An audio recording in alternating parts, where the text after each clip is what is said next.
Hello and welcome to ChapterSkip. I'm Sean. And I'm Chad. And you may be wondering what you're doing releasing a video that's not on a Friday. Well, we're bringing you a little bonus podcast.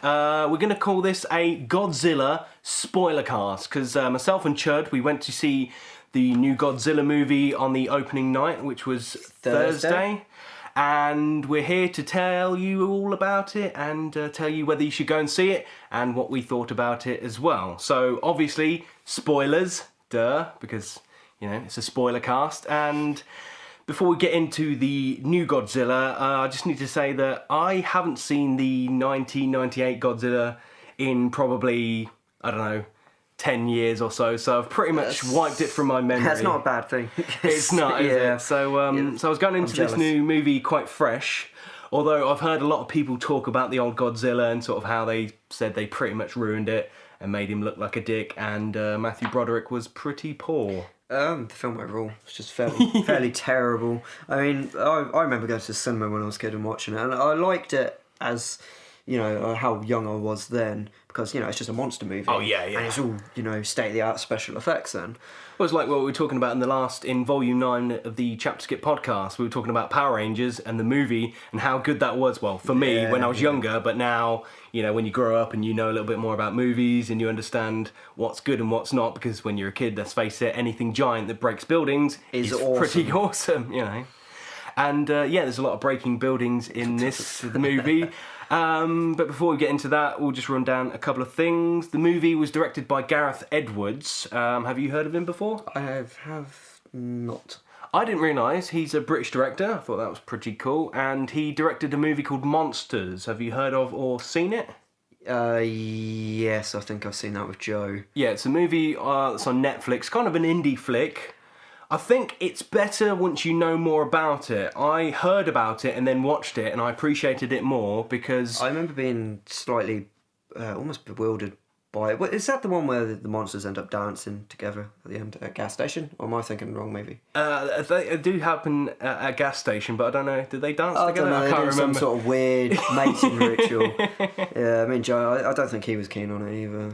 Well, I thought it was quite cool, but only because I knew about it. It's basically a movie that was written, directed, edited, and he did all the VFX for it himself, pretty much super low budget. So that's why I think it's really good, because when you watch the movie, you're a bit like, okay, there's a lot of things where, you know, you could have more monster in it, and probably the same could be said about this version of Godzilla, but we'll get into that very shortly. And for those out there who liked Monsters, Monsters 2, the trailer's just been revealed, but it's not directed by Gareth Edwards, but he will be producing. Just a little tidbit for you there. The 2014 Godzilla features our favourite man, Bryan Cranston, who was awesome. He was. But, spoiler alert, he was in it for about half an hour.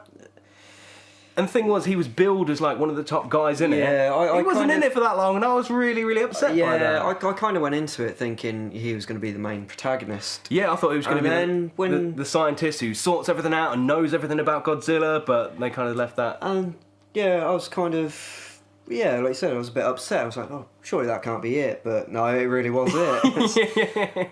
Aaron Taylor-Johnson, aka Kick-Ass, aka Ford Brody. Yeah, kind of a weird name for like the lead character, but he, in the beginning of the movie, he's like Bryan Cranston's son, and then he grows up to be like this badass Navy military guy who was all right. I thought he had a couple of ropey moments, didn't he? He was a bit flat, I found. I thought he was adequate, but not outstanding. It was a flat performance, which, to be honest, I felt, apart from Bryan Cranston, across the board. Yeah. I mean, I don't know really how hard it must be for actors to work with a script such as Godzilla, where, you know, the main focus of the film are the monsters. You know, the story's never ever going to be like an incredible sort of deep story, I don't think. It's only so far you can go with a big sort of crashy monsters, because that's what people go to see. And when you try and involve the humans as much as they did in this movie, and I'm not saying it's a bad thing, but it's hard to develop them as characters and have people feel sorry for them or invest in them when people are there just to go, when the fuck is Godzilla gonna come and fuck some shit up, you know? We had Elizabeth Olsen, who was Aaron Taylor-Johnson's squeeze in this movie. A little fun fact, in the Avengers 2, both Taylor Johnson and Olsen will be appearing as Scarlet Witch and Quicksilver. Oh, right, okay, so they'll be facing together as well. We had Ken Watanabe, who was the Japanese scientist, and he got to say the awesome line of "It's Godzilla." And myself and Chud went to see this at the same time. We were both in the cinema. We weren't sitting together, but I'm pretty sure we had like a little psychic sort of connection moment where the camera pans in on him, he takes a moment, he looks into the distance, kind of stares, which he did a lot in the movie. Did you notice he sort of stared in awe quite a lot? There was a lot of dramatic and then pauses. He just went, Godzilla. And we was like I could feel you like laughing, and I was giggling, trying not to piss myself laughing in the cinema. It was a good moment, but it was kind of a cheesy moment, and I think the director put that in there just for a giggle, I think. Yeah. And then we had Juliette Binoche, who I didn't realise who she was, and I was racking my brain thinking, I think I know who you are, but I remembered her from the movie Dan in Real Life. Have you seen the movie? Steve Carell? Yeah.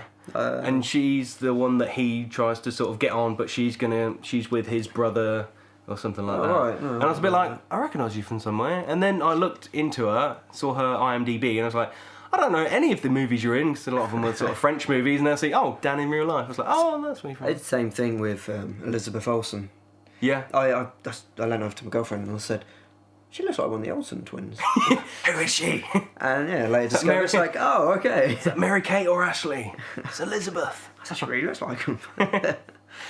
Okay, so the plot for Godzilla 2014 basically starts in 1999, where we get to sort of find out who Godzilla's archenemy sort of is in the movie, and it turns out to be a Muto, which is sort of, I can't remember what they called it. It was like a monster, unidentified terrestrial object or something like that. So that's how they refer to it, as a Muto, and it's discovered in the Philippines, and basically it keeps making places rumble because it's going to be born or hatched. I didn't quite get that. It's got an EMP attack, which I didn't really understand why a prehistoric animal would need an EMP good point, attack at all. I don't know. But it turns out that the Mutos thrive on radiation and like nuclear energy, and that's where Bryan Cranston, aka Joe Brody, comes into the fold. He works in Japan as a nuclear scientist, and he's a bit like, well, it's not quite normal that these like rumblings keep happening, these sort of earthquakes or like seismic activities. They were happening regularly. Yeah, they were like uniform. They weren't sort of like random. They weren't kind of one-off things. They were happening quite regularly. There was a pattern. Yeah. Yeah. So we get to see him and his wife go into work, and then he's a bit like, stuff's gonna happen. And everyone's like, nah, just chill out. It's earthquakes, and obviously everyone looks at him as if he's like, you're mental, what are you on about? And it's like, well, this shit's going down, and then shit goes down. Yeah. And then his wife gets killed, and that's where we get to see a bit of fine acting from Bryan Cranston. I think that moment in the movie probably would have been hit harder if his wife had died later on in the movie, because it was right at the beginning of the film. You didn't really have time to get to know the characters. That's or relate a really good point. Yeah, and I think like his you only performance was fantastic. Yeah, but it's just like, I don't really care about that bitch. She's dead, Bob. Yeah, get on with it. Yeah, I do get what you mean. If that had happened maybe 30, 40, 50 an hour into the movie or whatever, you'd have been but like, okay, I know this character, I'll get to see what she's like, but basically all we knew about her was she was his wife and she works at the nuclear plant, and then she died, which was kind of unfortunate. Yeah, it was. And then we go back, we fast forward 15 years, and Joe's son's all grown up, and we get to see a fully fledged Aaron Taylor Johnson looking quite buff, who's a US Navy explosives technician, but in the end doesn't really do any sort of explosives. Yeah, he doesn't do any disposal or anything. He's supposed to, but he doesn't do it. Yeah, kind of fails in his main job. Yeah. But what he does do well is look after a little Chinese kid. Or Japanese kid. For about 15 minutes. Yeah. And then the kid just fucks up and just goes, don't even say thank Mom! Taylor Johnson's just there going, but I just, you would have died if it wasn't for me, you little shit. But anyway, at this point in the movie, we're about, sort of 40 minutes in, and we still haven't seen Godzilla. We've seen the... We've seen the Muto, because, at that point, it kind of hatches, and then that's when shit starts to get good. Because I was fairly confused at that point. I was like, well, what's that big rib cage they fell into? Yeah. They do go ahead to explain it, and I did kind of like the backstory they did to it, because you have to appreciate the fact that something as fantastical as Godzilla and, you know, all the monsters, it's quite hard to, you know, give it a story that's kind of realistic. Yeah. But they gave it, I thought, it was an adequate story. It's kind of interesting. Yeah, well, I did a little bit of research prior to this podcast into Godzilla and its origins, and Godzilla came around because of the whole, like, Hiroshima bombings, and obviously, like, the nuclear age and stuff like that. And I think as something that the Japanese developed because of the whole nuclear thing, and it, you know, it fucked people up because of the radiation and stuff, they were like, well, maybe it could cause, you know, a big monster to come about, and I think that's how they sort of developed it. And I think that I like the way they tied in the whole radiation and the nuclear stuff into the movie, because there was a little nod to it when Ken Watanabe's character pulls out the stopwatch or the pocket watch. Oh, yeah, and the guy's like, well, it doesn't work. And he's like, yeah, it stopped when the Hiroshima bomb hit. And I was like, that's quite cool. They're harking back to the original. They're not just saying, oh, it's just a random monster. They're sort of saying it's because of radiation and the nuclear age and stuff like that. I did quite like the explanation of, like, why these monsters didn't go into height, but why they disappeared all of a sudden. What happened to them is that the radiation on the Earth kind of dissipated. Yeah, so they dug deeper into the Earth and into the oceans. Yeah, essentially what they're saying, like, before before mankind kind of came about, they were sort of saying the Earth was full of radiation, so they thrived, and then the radiation started to sort of seep away, and the way that they could get and live and survive was to dig into the Earth. I think that makes sense, because when they fell into the cavern, and it's that huge rib cage where they find the parasites, where they find the mutos, it made me, you know, I was thinking, well, what the fuck's this thing? Yeah. And then they describe it's actually a monster older than Godzilla. Yeah. You know, that's burrowed into the Earth. Yeah, I think they probably could have done a bit better in explaining that a bit more. I think I put that together a lot, but it's one of those things, it's, if you spell it out too much, people are going to go, well, it's just blatant filmmaking, you just put an exposition in there, you know, oh, they could leave it to ourselves. Like, there's certain TV shows you watch and you're a bit like, well, you've really over-explained that. I did get it by just you sort of saying, you know, seeing that on screen, you know, showing it rather than telling, which, you know, a lot of movies don't do. I don't know whether it's just me, but I tend to find when I watch films, I find backstories extremely interesting to characters, and there's something like that. I think it's quite a good backstory. I like to hear more about the characters and their background. You know, it just makes it a bit more tangible. Yeah, so at this point we've only seen certain glimpses of Godzilla and the Muto, but then the massive bug-like monster sort of erupts, and then he starts fucking shit up, and then that's when Bryan Cranston dies. He's on a bridge, and then the big Muto just gets one of his sort of like arms, I guess you could call it an arm, mashes the bridge up, and then you see Bryan Cranston fall to the ground, and you're like, he's gonna be alright, it's gonna be alright, it's gonna be alright, it's gonna be alright, and then you see him in a body bag, you're like, oh my god! Normally, as rule of thumb in a movie, if you don't see a character die, you should always assume that they are still alive, and you didn't actually see him die. It wasn't, like you said, until you see him in the body bag, you're like, oh shit. Yeah, and it was a bit like, I don't think he's coming back. How are they gonna make him come back? Is he gonna be like some sort of like nuclear guy who just managed to, and it's like, no, he's gone. He's dead. Which is, excuse me, it's kind of, to bill him as a top character and only have him in it for that long was a bit like... Bit cheap. Maybe they're coming off the success and the notoriety of Breaking Bad and being like, Bryan Cranston is the hot commodity right now. We'll have him in our movie, but then just kill him off. Maybe they run out of money. Maybe, I don't know. But obviously, Brody saw his dad die, saw his Muto go, so he wanted to kick the Muto's ass. From this point on in the movie, you're pretty much dick teased in a sense that you don't really get to see a lot of the monsters. You don't get to see Godzilla at all until we get to Hawaii. But I think that was a main concern. There's a lot of people on my Facebook feed who've been to see Godzilla, and they've all got the same thing. They're like, basically, you don't really see him that much until, you know, probably the last third of the movie. You just see bits of him. You'd see like a shot, maybe all of him, but before the action starts, it kind of cuts away. So you think, oh yeah, this is where they're going to fight, and then it cuts away, and you have to wait a little bit longer. And I personally enjoyed that because it built up to the big reveal when they do go to Hawaii, and then sort of Godzilla's coming from out the sea, because that's like his origins. A lot of people don't know that, you know, I think he's based on being part sort of like reptilian amphibian, so he sort of lives under the sea and stuff. And obviously when he comes out the sea, he's not going to just sort of jump out and everything's going to be hunky-dory, because when he comes out, there's going to be a lot of water expelled as well. So when he arrives, there's pretty much like a mini sort of tsunami type thing, isn't there?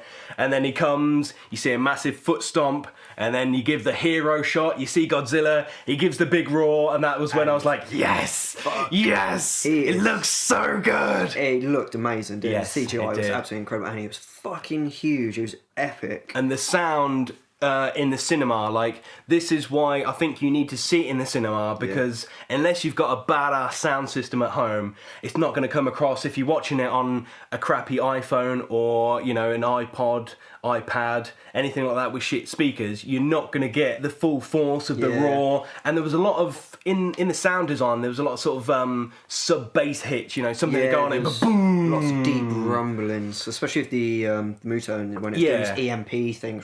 You really feel it in your chest. Yeah, and I really, really liked that. I thought that was really good. Good sound design, but still we're being dick teased for a lot of the movie. Here's a little interesting fact for you. There's 960 visual effects shot throughout the whole film. 327 of them of Godzilla, his model was made up of 500,000 polygons. And they said that if they'd had to do this on one computer, it would have taken them 450 years to render the image. And that's like proper, you know, state of the art CGI. It looked really, really visually stunning. Yeah. Not just in the CGI. I thought like even just the way sort of it was shot and stuff. I thought it looked really good. But at this point, Godzilla does a big stomp. He does a big roar, and then you're like, yes, come on, I'm coming. The dick teasing is working, and then you have to wait a little bit longer, and you're like, oh my god. Was that the bit when they're in the airport and you think you're going to see? You're like, oh no, come on.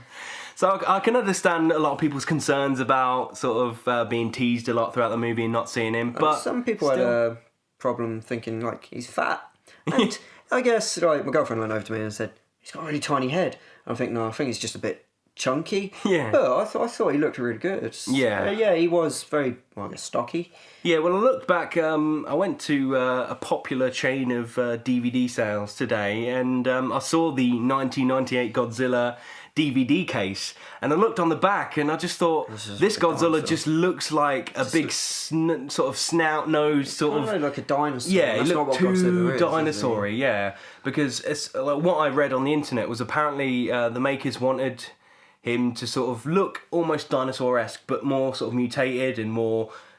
I guess more a mixture sort of, because Gojira is a mixture between the words gorira, which is gorilla in Japanese, and then there's another one which means the Jira part is from whale, so it's like a mixture of gorilla and whale, so that's why he sort of lives underwater and he can swim really well and still can mash things up with his arm because he's kind of part gorilla, which I thought... Yeah, opposable thumbs as well, didn't he? He's grabbing shit. Yeah, exactly, yeah. So I really liked it. I thought it was really good. Yeah, he did have a bit of a fat ass, but... I thought he looked great. I mean, he kind of looked akin to the old Japanese movies, like very similar sort of look to it. I think he looked how he should have done. And he wasn't green, because that's a popular misconception of Godzilla, that he's green. He's actually not. He's more sort of like charcoaly grey. Yeah. He's more sort of, he's not like kind of cartoon bright green or anything like that. One of those times when I was a kid and I was drawing him, I was doing it wrong. It was just kind of a bit green. So at that point we see a lot of more human-y stuff. We see a lot more sort of character development of Aaron Taylor Johnson, because at that point, because Cranston's gone, he's pretty much the only person in it that you kind of care about, apart from Ken Watanabe, because he just sort of sits there and he's the scientist guy who... The comedy relief. Essentially he is, but basically he's the guy that seems to know all about them. You don't really know how he knows everything about them, but he seems to know that Godzilla is the #1 predator, and he's trying to convince the military that basically, if you let them go at it, Godzilla will kick their asses. Now I say asses because there's a male and female Muto, which I thought was really cool. Yeah. Because you got to see Godzilla basically, have a handicap match against him. But we'll get into that in a second. The plan that the military come up with is that they're going to take a nuclear head because they realise that the Mutos thrive on the radiation and the nuclear energy. So they plan to take a couple of nuclear heads and take them out into the sea to lure the monsters out there and then basically blow them to smithereens. They're hoping the blast is going to kill them. But basically, Ken Watanabe, he's a bit like, well, actually, you know, they kind of like nibbling on nuclear energy, so that's probably going to help them out. And they're like, no, fuck that shit, fuck that. And Ken's like, how about you just let Godzilla fuck them up? And they're like, no, we're going to do it our way. And they get some cargo, don't they? They get this train because they can't use anything. It's a steam train, isn't it? Yeah, it's a steam train because they can't use any electricity because basically the Mutos have these big EMP pulses and basically knock all the planes out the sky, which I thought was a really cool shot as well. Oh, what, when they're falling into the ocean? Yeah, that was. I think it was featured in the trailer. Yeah, when they're just sort of falling out of the sky and crashing. Yeah, I thought that was really, really cool. So basically, they're on the train, and the Muto comes along, and he's just like, "I'm gonna have these nuclear heads. Thank you very much. Nibble, nibble, nibble." Just starts nibbling them, and then one falls to the ground. You're like, "Oh, okay, so that's the one they're gonna be." And then he picks it up, and you're like, "He's not nibbling on that one because he takes it to his missus." Who's got loads of little sort of baby Mutos in her like legs. Her weird sort of sack type womb. Looks like frog spawn. Yeah, almost, yeah. Doesn't it? Yeah. So that was quite cool. I thought, you know, he's taken the nuclear head, and we get to see a lot more electrical pulsing flying insect. Kind of, did they remind you of? Do you remember Starship Troopers? Yeah. Like the mouth was very, very Starship Trooper bug-esque. Which, Yeah, it was, that very sort of sharp, angular... kind of sort of triangular mouth, which I thought was quite cool because, you know, it just looks kind of badass. So basically, the military are fucked because they haven't got a plan and they've already set the bomb off. It's going to go off Which is mechanical timer, so it's manually done, so they can't stop it. They can't stop it via, like, electricity. They haven't got a button for it, so... Yeah, they're pretty much screwed. So that's where they send old... Aaron Taylor Johnson. He's like, right, best go sort it out. He fucking fails. Yeah, he fails, but in the meantime, he does manage to kill all the little baby Mutos, which was quite good, because if he didn't do that, there would have been a lot of loose ends. Yeah. But would they have hatched having not had any radiation? That's one thing. Because they did manage to get in there and take the nuclear head out and put it on a ship. And then... I'm assuming they would have made their way to the fallout of where the bomb would have gone off. Yeah, I guess so. So, yeah, it's probably a good job he did mess them up. So he did do one good thing, essentially, didn't he? At this point, good old Godzilla comes in, and then we get to see the point we've been waiting for at least probably an hour 20, hour and a half.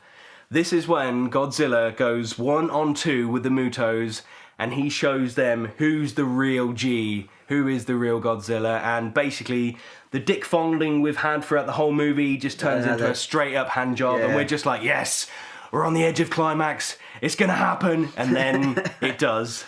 The long awaited Godzilla grabs one of the Mutos, opens its mouth, and does his massive fire breath down the monster's mouth, and you're just like, yes, so good. When he first unleashed it, I don't know if it's just fire breath in the film, because I always thought it was radioactive. Yeah, it's fire. It's like a sort of a radioactive fire. It's blue, isn't it? Yeah. Probably, and the first time it happens, you realise, like, 'cause his tail goes, and it starts running up his body. Well, that's something that harks back to the early Japanese movies. That's how he builds up the radiation breath. I knew what was coming. I was like, oh fucking hell, he's gonna, because in the 90s film they didn't do that. Yeah, I was getting excited. My girlfriend looked at me and was like, does he do that? Yeah, I didn't know. Yeah, same. So I didn't know Godzilla breathe fire. It's like essentially it's kind of fire, but it's more sort of like atomic breath or whatever. It's like it's his special weapon, I guess. Yeah, and I think that's another misconception. I think people are probably a bit like, well, why is it not red? Because it didn't fire red. But yeah, it's kind of like radiation because it harks back to the old like sort of nuclear age sort of thing. Well, that fight just generally was epic. Just absolutely brilliant. Yep. So he opens his mouth, breathes down his throat, and then the Muto just crumbles, and then with his last sort of breath, Godzilla's just like and then collapses. Well, you forgot to mention the male Muto, the flying one. All right. Yeah. destroys it with his tail. Well, Yeah. he swings. I There's kind a of massive tail thought whip, doesn't when he? it was happening because he grabs the Muto and then like with his hands in his mouth and he kind of flings it out into the air. But because it can fly, it starts. Yeah. It just gathers itself and flies back Yeah, around. yeah. And you think Godzilla's kind of like turning his back on it. Yeah. And it's going to come up behind him. But what he's actually doing, he's turning around to swing his tail. Yeah. And slams like, into the building, yeah. crushes it into the building. I thought that was a really, really badass shot, yeah. I mean, I've never seen so many buildings like destroyed in a film. There was They were more just falling destruction into them, weren't they? There was They more just destruction crumbling. than Man of Steel, but I think they showed that there was a lot of destruction, and they kind of made note, and they tried to evacuate people, they tried to save people, and Godzilla is a massive thing, and he's a bit like, well, if you're going to expect me to get rid of these flying beasts and these creepy guys, you're going to expect some destruction. Yeah. So I'd be disappointed, if there wasn't any. And yeah, he falls to the ground, and everyone's like, oh my god, He's dead. He's caused a lot of destruction, he's pretty scary, but he's kind of our saviour. And then at that point, there's a lot of staring going on. I was a bit like, there's an unusual amount of staring going on right now. People are just looking, and then he gets up, and you're like, yes, he's not dead. There is going to be a sequel, which I was happy about, but I can imagine a lot of people are a bit like, I've waited this long, he's dead. Oh, he's alive. I think they'd be stupid not to leave it where they can probably do sequels. This film does do really well. It's hard to tell at the moment. Yeah, I mean, yeah. It's only been a couple of days that it's been out. They probably would want to revisit it, although I'm not exactly sure how much more they could do with it other than having Godzilla fighting other enemies. I can't really see them doing much else. That's the thing, yeah. It's going to be one of those things where it's going to be like a superhero movie. It's going to be the same sort of thing. It's just going to have to be done in a different way. Like, in Batman Begins, you got him against like Ra's al Ghul and Scarecrow, and then you're like, oh, he's going to come back and do the same thing, but this time it's going to be the Joker. And then the third one, Dark Knight Rises. Who's it going to be? Oh, it's going to be Bane. So they could keep doing it and just be like, Godzilla number 2 is going to be Godzilla versus Mothra, and then Godzilla 3 versus King Ghidorah or whatever. And I can see it being, like the different enemies and different cities, but it's going to be the same formula. Yeah. I get a feeling that maybe it'll feel a little bit watered down, that the initial sort of novelty, that sort of punch it first delivers is going to be weaker in the sequels, but, Yeah, well, one thing that they're going to have to do in the sequel is to make the enemy feel even more threatening. They've got to make it, like, they've got to up the ante, because they had 2 monsters in this one. They've either got to go ahead and have, like, the 3-headed King Ghidorah come out and just be like, oh my god, he's got 3 heads, so therefore it's more than 2 monsters, or they've got to have, like, a couple of guys come out, or even they could go the crazy route and just be like, right, the humans are a bit like, okay, we need some sort of defense, because if Godzilla turns on us and starts fucking us up, we need defense. And then they're like, all right, we'll just make Mecha Godzilla. That could be kind of cool. Awesome. That would be kind of cool. But then you might be kind of getting in the Pacific Rim route there. Yeah, maybe. Anyway, speculation aside, we'll wrap this podcast up with some final thoughts. Okay. I've written a few things down here. I thought it was visually stunning. I really liked the camera work. I liked the look of it. Godzilla looked amazing. And I was just in awe of the whole thing. Yeah, same.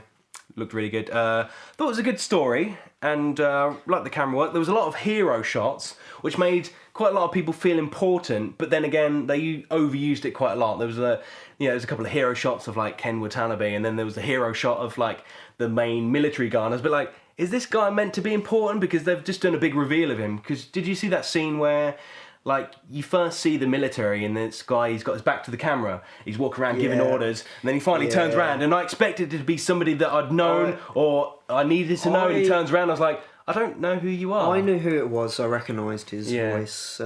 Actually, I think probably the reason I recognised his voice that easily is because I watched a movie with him in a few days ago. Right. So yeah, I knew who it was going to be, which I thought was a strange selection for the type of character say he normally plays in films, but there was a lot of hero shots which made certain people feel important. They even give Godzilla a good hero shot, and a weird thing was, I noticed that they gave Godzilla quite a lot of facials as well. Like, he would sort of look around and there'd be certain really filthy. Given some shots of his face when he looks angry, or there's one where he sort of looked around and you're a bit like, it almost looks like they're trying to portray emotion on a massive monster, which I thought was quite good. You know, you got to have the monsters. You got to care for them a bit, I suppose. I mean, that's why you're going to see the movie. He was somewhat of an anti-hero, I think. Yeah. And that's a lot of people. That's another misconception. People are a bit like, oh, well, Godzilla was good in this one. It's like, essentially, he kind of is. Yeah. He's like the saviour. He's like you said, he's an anti-hero because basically he does cause a lot of destruction, but he's there to assert his domination. He's the number one predator. He doesn't want these Mutos coming in and fucking shit up because he wants to be the big daddy, you know? And people would be like, oh, I thought he was the bad guy. So that's maybe why people didn't really get it. That's probably the 90s film that's... Yeah, they painted the wrong picture. There was a lot of destruction and chaos, which I thought was quite good. It looked good, but it's kind of like one of them things, when you think into it, you're a bit like, yeah, it's probably a lot of people died. I didn't find the destruction overwhelming. You know, sometimes it can be too much. Yeah. Too much going on. I thought it was kind of adequate for, you know, giant monsters. It's probably what would happen. Yeah, most definitely. Couple of down points. Bryan Cranston wasn't in it enough for me. Yeah. But, you know, that's probably what they've done. They've used him as a hook. Yeah. And that's probably why people are being annoyed by it, because they're a bit like, oh, he's not really in it. I thought there was going to be a bit more of a human element to it, and that's because of the trailers and Bryan Cranston in it. Yeah. And I thought it was going to be maybe a bit more of an emotional sort of impact. Yeah. You know, more of a look from the side of the people affected by this, and like, you know, what they're going through. But it kind of pasted over that once Cranston was dead, didn't they? Really, they kind of forgot about that. You alluded to it earlier on. Aaron Taylor-Johnson and Elizabeth Olsen were a little bit ropey at times, a little bit flat. Yeah. They weren't probably... It didn't resonate with me. There was a lot of scenes where people were just staring in awe, which I thought was alright, because you would. If you saw a massive monster, you know, you'd either run or you'd just be like, oh my god, look at that thing! It's so big! Arm squashed, you know. Yeah. There was a lot of teasing. We've mentioned it quite a lot. It was a bad point and it was a good point. I think a lot of people got annoyed by it. I didn't, because I knew deep down there was going to be a good battle at the end. Well, I think it paid off, that sort of decision. And it's kind of like a good hand job, isn't it? If it's over in 3 seconds, it's probably not going to be very good. Yeah, I mean, exactly. You know, if it lasts good 20 minutes, you know the payoff's going to be pretty good. Yeah, I mean, you know, there's a lot of people out there who say, you know, when you premature ejaculate, it's not a good thing. Nobody's ever said, you know... I wish that was over quicker. Yeah. Come on, baby, come back to mine. It'll be over in 30 seconds. You know? They want to give a lady a good time. They want to give us a good time by showing a good 2-hour tops movie of a decent story, good action, and then a good payoff. I really, really like the battle between the Mutos and Godzilla, and I was thoroughly happy. I had a massive childlike grin on my face when he did the atomic breath, when he whapped his tail into the Muto and like basically fucked it up, and when he breathed down his throat and his head crumbled. I was like, yes, I got so a bit of a chubby. When that happened, I'm gonna be. That was so good. Yeah. And good stuff. I mean, I only hope they do make a sequel and there's going to be more of it. I thoroughly enjoyed it, and I recommend people to go. You know, if you think you might be interested, go watch it. Yeah, but go into it open-minded. Do be aware there's a lot of teasing, but just realise it's just a cool movie with great monsters in it. You know. Yeah. So, thanks for listening to the ChapterSkip Spoilercast of Godzilla. Like us on Facebook, follow us on Twitter, make sure you subscribe to our ChapterSkip podcast channel, and also to the normal ChapterSkip channel. So, on behalf of ChapterSkip, I'm Sean. I'm Chad. Adios.